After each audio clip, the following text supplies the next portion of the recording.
Энэ нь бол Ходока 16 настай гэрээсээ зугтан Токиод амьдрал босгох гэж байгаа ахлах сургуулийн сурагч. Манай хүн яг яагаад гэрээсээ зугтсан тодорхойгүй ч зорилго нь бол тодорхой. Токиод шинэ амьдралыг эхлүүлэх.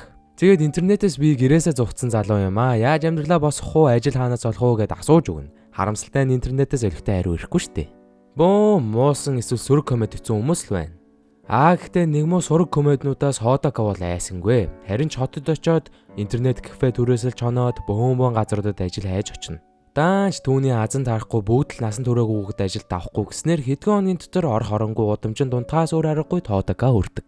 Ойрын өдрүүдэд Японд зогсолтгүй бороо ордог учраас Ходока дээвэртэй болонд борооноос зүгтэн суухдаа санаандгүй хогийн савнаас нь буу болдог. Сонирхолтой факт хэлэхэд Японд бууны хууль бол маш хатуу байдаг. Хэрвээ буу хууль бусаар эзэмшвэл 10 жилийн ял эзэмшээ зогсохгүй буудах юм бол бүх насаараа шорон дөрөгдөх боломжтой. Бууны эсрэг маш чанга хариуцлага тооцоотой байдаг гэсэн үг. Тэгэхээр хамгийн зөв үйлдэл нь олсон бууга тэр чигт нь үлдээх тийм ээ. Ходока чи үнэхээр тэнэг биш бол энэ бууг авахгүй тийм ээ. Гэсэн чинь тэнэг юм шиг авчлгүй яах вэ? Үүний дараагаар McDonald's дорж үнэгүй халуун уух юм болж уугаад яахаа мэдэхгүй суухт нь нэх хөөрхөн Хина гэдэг охин гарч ирээд үнэгүй бөөргөр Ходокад өгдөг. Анхны арзаар дурлж мурлаад өө яагаад байгаа юм дээ яагаад байгаа. Би дурлж өгчээ. Ходока одоо бүр яах учраа мэдэхгүй байгаа болохоор Токио руу эрэхтэй усан завин дээр танилцсан Кейсуке гэх залуу руугаа аргаа бариад ажил гуйхаар очино.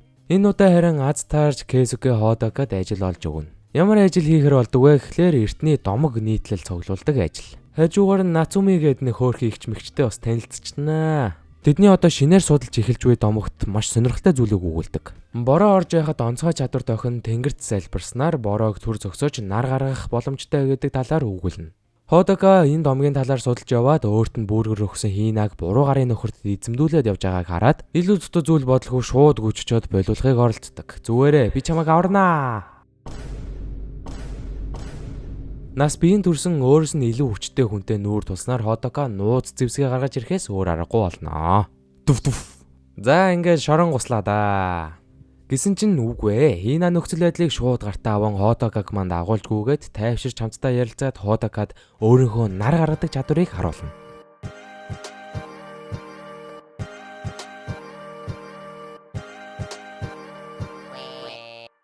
Хина өөрийнхөө төрсөн дүү Нагитай хоёулахнаа амьдардаг. Учир нь тэдний ээж жил гаруйн өмнө өвчнөөр нас орсон. Тэднийг тижээж арыг нь даах хүн байгаагүй болохоор манай хоёр бие биендээ л найдаж жижигхэн гэртээ амь цогооно. Саяхан тэгээ McDonald's-оос хөөрхий халагдсан мөнгө олохгүй бол үнэхээр л болохгүй юм болохоор жаахан буруу гарын нөхцөлтэй нийлцсэн юм байлээ л дээ. Ходока дундуур нь орж мөнгө олох боломжийг нь хаасан болохоор хамтдаа ярьж сууж агаад Хинагийн нар гаргадаг хүч чадварыг ашиглаад бизнес хийхээр шийднэ. Дуудлагаар очиж бороог зогсоон нар гаргадаг бизнес.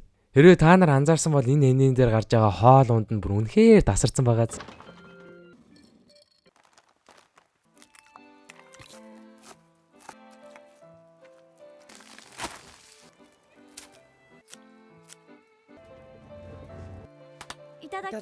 Яа би бүр өлсчлөө. За ингээд Хина Ходока хоёр бизнесээ эхлүүлэхэд хүмүүс ихэндээ нээх зүртээ итгэж өгдөггүй ч Хина үнэхээр л хүнд бороог зогсоож хоромхон зуур нарны илчлэг туяаг гаргаж ирж чаддаг. Үүнтэй холбогдоод зөндөө олон хүмүүст үйлчилгээгээ үзүүлээ, цалин үлсийг сайн гихч нь олж бүр хотын том арга хэмжээнд ч очиж нар гаргаан тэдний амьдралд ч нар гарнаа. Даанч энэ ажил нь өөрийг нь ядрааж сүвтгөөд байгаа болтой. Хина Ходокад одоо нэг удаа энэ ажлаа хийгээд дахиж энийг хийхгүй гэж хэлнэ. Энэ зур Ходокагийн танилцсан Кейсуке Нацуми хоёр баг-багаар Sunshine Girl гэхийн домгийг судалж яваад жинхэнэ удаг учрыг нь олдог. Домог нь юу гэж өгүүлдэг вэ гэвэл маш урт удаан хугацаанд бороо орвол тэнгэр нэг онцгой охиныг сонгож охин залбирах бүртээ түр хугацаанд нарыг гаргаж чаддаг болно. Гэхдээ энэ чадварыг ашиглах бүрт охин аажмаар хүн чанараа алдаж тэнгэртэй холбогдож эхэлдэг. Ингээд адаг сүлд нь цаг агаарын тэнцвэрийг сэргээхийн тулд тэнгэрт өөрийгөө золиослох ёстой болдгоо гэж өгүүлсэн байна. Товчхондоо бол Хина өөрийгөө тэнгэрт золиослоод олон сар үргэлжилж байгаа энэ аимшигтай бороог зогсооно гэсэн үг. Үүнтэй зэрэгцээ цагдаа сэргийлийнхэн Ходокаг ээж аавынхаа мэдүүлгээр сургалын хайж байдаг. Ядж байгаа Ходока чимээгүйхэн шиг байж чадахгүй солиороод буу муу олоод гал нээсэн болохоор амархан олцчихно.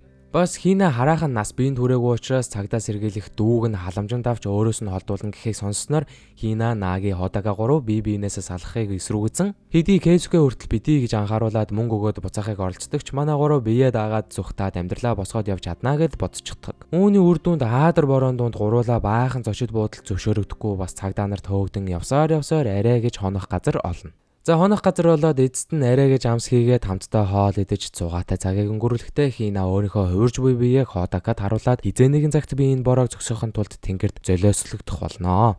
Бас хамгийн анх яаж энэ хүч чадлыг авсан бэ гэхлээр Хинагийн ээж өвчнөөр эмнэлэгт байх үед нь Хина ээжтэй дахиад ганцхан удаа нарны дор алхахыг хүсгэд тэнгэр түүнд энэхүү хүч чадлыг өгсөн байдаг.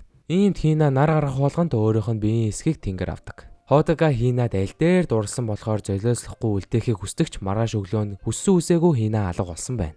Юу болоод байгааг ойлгох завдалгүй цагдаа нар орж ирэн Наги Ходака хоёрыг барьж авдагч Ходака дахин оргоод Нацумигийн тусламжтайгаар Хина анх хүчээ олж авсан байрлал руу гарan тэнгэрийн оронд ирж Хинад чин сэтгэлээсээ хандан надад үргэлж бороо орох нь хамаагүй. Бүхэл дэлхий усанд живсэн ч би чамтай л хамт баймаар байна гэж хэлснээр түүнийг буцаан авчирдаг. За тэгээ мэдээж буу муу барай цагдаа нараас удаа дараа оргосон болохоор 3 жилийн тэнсэн харгалзах ял Ходака авч түүнийгээ өнгөрүүлж дуусгаснаар 3 жилийн дараа Токио руу буцан очиход бүхэл Токио живсэн байдаг. Ингээд эцэст нь манай хоёр иргэн нэгдээд энэхүү аним маань дуустгаа.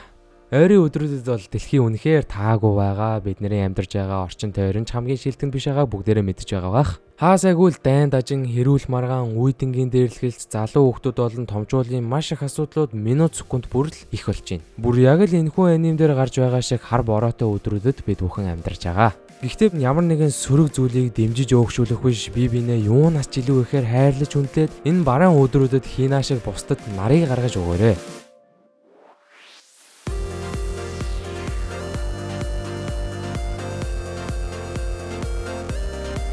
За өнөөдрийн бичлэгээр хамт байсан хүмүүстээ маш их баярлалаа. Лайк болон subscribe заавал дараарай. Тэгээ бичлэг маань таалагдсан гэдэгт итгэлтэй байна. Таалагдаагүй бол тэгээд комент бичээд энэ ч болохгүй, тэр ч болохгүй ингээд за муулаад шүүмжлээд өгөөрэй. Тэгэх юм бол би дараагийнхаа тэрийгэ уншиж хагаад сайжрах бахаа. Бас нэмж хэлэхэд манай Facebook page яваад байгаа. Манай Facebook page-ийг маань дагаарай. Бас манай Instagram байгаа. Instagram-ыг дагаад өгчөөрэй. Гуйж 1000 follower хүрчий гэсэн чинь бүр би хизээч бараг 1000 follower хүрч чадахгүй байна. Харин та нар follow дараад байх юм бол би давж чадна гэдэгт бол итгэлтэй байна. Тийм болохоор follow дараарай. За тэгээд лайк болоо subscribe дараагийнхаа сонирхолтой бичлэгээр уулзтал түр баяртай хамт байсан бүх хүмүүстээ маш их баярлалаа.